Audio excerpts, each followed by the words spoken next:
ஆரம்ப சுகாதார நிலையம், கிராமத்தில் ஆரம்ப சுகாதார நிலையம் 254 ஆரம்ப சுகாதார நிலையத்தை திறந்து அந்தந்த பகுதிக்கு கிராம மக்களுக்கு அங்கேயே நோயாய்ப்பட்ட சிகிச்சை அளிக்கக்கூடிய திட்டத்தை கொண்டு வந்து நிறைவேற்றி மக்களிடத்திலே நன்மதிப்பை பெற்ற அரசாங்கம் அதிமுக அரசாங்கம்.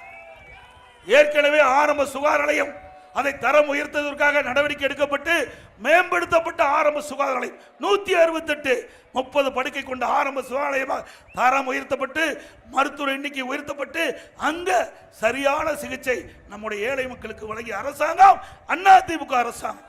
இப்படி உங்களை போல நாட்டு மக்களை ஏமாற்றுகின்ற அரசு அதிமுக அரசு அல்ல.